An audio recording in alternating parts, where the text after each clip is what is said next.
کہ وہ چاہتے ہیں کہ قرآن مجید کے وجود کو ختم کر دیا جائے، اور جو ممکن نہیں ہے۔ کتنے نسخے جلاؤ گے، اس کتاب کو ختم نہیں کر سکتے۔ اگر تم قرآن مجید پر پابندی بھی عائد کر دو، جس طرح ما وراء النہر کی ان ریاستوں میں ہوا تھا، قرآن مجید پہ پابندی تھی، کوئی گھر میں قرآن نہیں رکھ سکتا تھا، پکڑا جائے تو اس کا گھر گرا دیا جاتا تھا۔ لیکن جب یہ ریاستیں آزاد ہوئیں اور یہاں سے لوگ قرآن مجید لے کر وہاں گئے، وہ قرآن اٹھاتے تھے، چومتے تھے، روتے تھے اور کھولتے تھے، چنتے، پڑھنا نہیں آتا تھا، اور جب یہاں سے گیا ہوا کوئی شخص ایک آیت پڑھتا تو وہ آگے پڑھنے لگ جاتے، تو انہیں کہا جاتا تمہیں تو پڑھنا نہیں آتا، تم زبانی پڑھ رہے ہو۔ کہا کہ ہمارے پاس قرآن مجید کا نسخہ تو موجود نہیں ہے، لیکن ہماری ماں نے ہمیں قرآن یاد کروایا ہوا ہے۔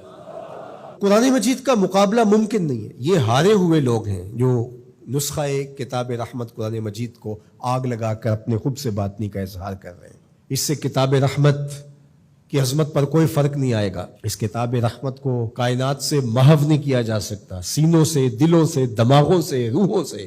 اور اللہ تعالیٰ نے قرآن مجید کی حفاظت کا جو ذمہ اپنے ذمہ کرم پہ لیا ہوا ہے، کس طرح اس کتاب کو محو کیا جا سکتا ہے، اس کو مٹایا جا سکتا ہے۔ یہ ہدایت کا سرچشمہ، یہ نور و نکہت کا روشن حوالہ، یہ اجالوں کا نقیب، یہ منور اور تابع کتاب۔ میں یہ بھی سوچتا ہوں کہ لوگ لوگوں سے ڈرتے ہیں، یہ کیسی قوم ہے جو کتاب سے ڈرتی ہے؟ تو کچھ ہے نا کتاب میں، جس وجہ سے یہ ایک کتاب سے ڈر رہے ہیں۔ اقبال نے کہا تھا آ کتاب زندہ قرآن حکیم، حکمت او لا یزال است قدیم۔ یہ زندہ کتاب ہے۔ آپ اگر مجھے معافی دیں، یہ امت تو مردہ ہو سکتی ہے لیکن کتاب مردہ نہیں ہو سکتی۔ اس وقت امت مردہ ہے، مردہ زائن از بطون امہات۔ اقبال نے تو یہاں کہا تھا کہ آگے جو پیدا بھی ہو رہے ہیں وہ بھی مردہ پیدا ہو رہے ہیں ماؤں کے پیٹوں سے۔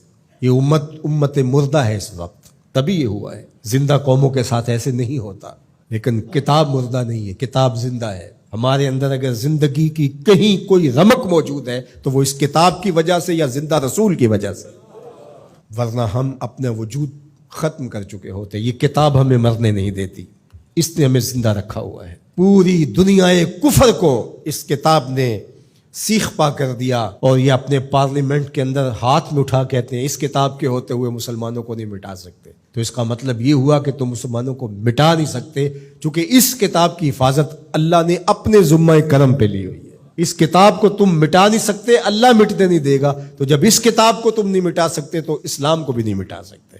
اسلام اپنی اصل شکل میں، صورت میں قیامت تک موجود رہے گا، اور موجود اس لیے رہے گا کہ اصلی شکل اور اصلی صورت میں قرآن موجود رہے گا۔ تو اس امت کو، اس کتاب کو اپنے سینے سے جوڑ کر کے، اپنی روحوں میں اتار کر کے، اس کے احکام پر عمل پیرا ہو کر کے، اس کتاب کے ساتھ جڑ کر کے دشمن کو عملی جواب دینا ہوگا۔ یہ بات درست ہے کہ جس کے سینے میں ایمان کی معمولی سی رمق بھی موجود ہے، وہ اس واقعہ سے دل گرفتہ بھی ہے، دکھی بھی ہے اور بے چین بھی۔ 56-57 اسلامی ملکوں کے حکمران جن پر اولین ذمہ داری آتی ہے اس عمل پر بھرپور رد عمل دینے کی، وہ فرنگی روحوں کے بے حس ڈھانچے ہیں، سوائے اشک شوئی کے، سوائے رسمی بیانات کے۔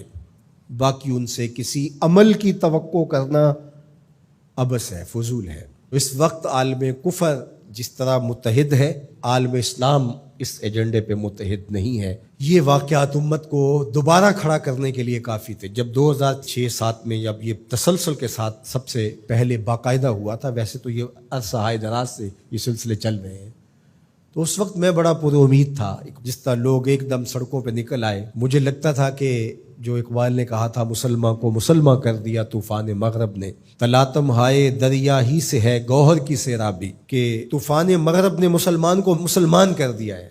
رد عمل کے طور پہ یہ جڑ جائیں گے اور سب کچھ ہوگا، لیکن چند دنوں کے بعد وہی کچھ تھا جو ماضی میں تھا، کوئی فرق نہیں تھا۔ ایک ہنگامہ بپا ہوا، لوگ سڑکوں پہ آئے، نعرے لگائے، اور انہیں لگا کہ ہم نے اپنے جذبات کی تسکین کر لی ہے اور ٹھنڈے ہو کے گھر بیٹھ گئے۔ ہمیشہ ہوتا یہی ہے، جس طرح وہ کسی کو صدمہ پہنچے تو لوگ کہتے ہیں اس کو ذرا کھل کے رو لینے دو، کھل کے رو لے گا تو صدمے کی شدت کم ہو جائے گی، تو ہم کہتے ہیں ہمیں احتجاج کر لینے دو، اس کے بعد ہم پھر اسی جگہ پہ آ جاتے ہیں جہاں سے چلے ہوتے ہیں۔ اور دشمن بعض اوقات تو ہمارے رویوں سے اس کو وہ خوشی ملتی ہے جو اس کی توقع میں بھی نہیں ہوتی۔ بسا اوقات مختلف بلاد اسلامیہ کے اندر بالخصوص ارض وطن میں ایسا ہوتا ہے کہ دشمن اہانت رسول کرتا ہے، قرآن مجید کے نسخہ نور کو آگ لگاتا ہے، اور ہم رد عمل کے طور پہ اپنے ہی ملک کے لوگوں کے املاک کو جلا رہے ہوتے ہیں اور گاڑیاں جلا رہے ہوتے ہیں اور ایک دوسرے کو نقصان پہنچا رہے ہوتے ہیں۔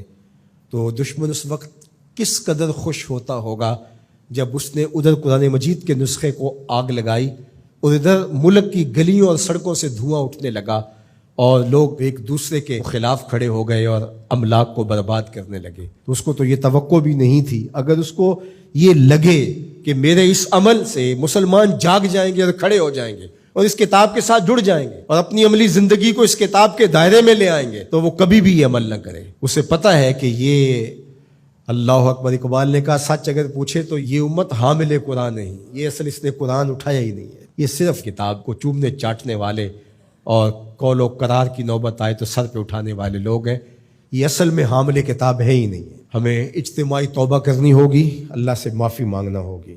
قومیں راتوں رات نہیں بنتی ہیں، راتوں رات برباد بھی نہیں ہوتی۔ قوموں کو عروج پاتے صدیاں لگتی ہیں اور قوموں کو زوال پذیر ہوتے بھی برسا برس لگتے ہیں۔ تو آج ہمیں عروج کے سفر کو تو شروع کرنا چاہیے اور ہمیں عملی طور پہ قرآن کے ساتھ جڑنا چاہیے۔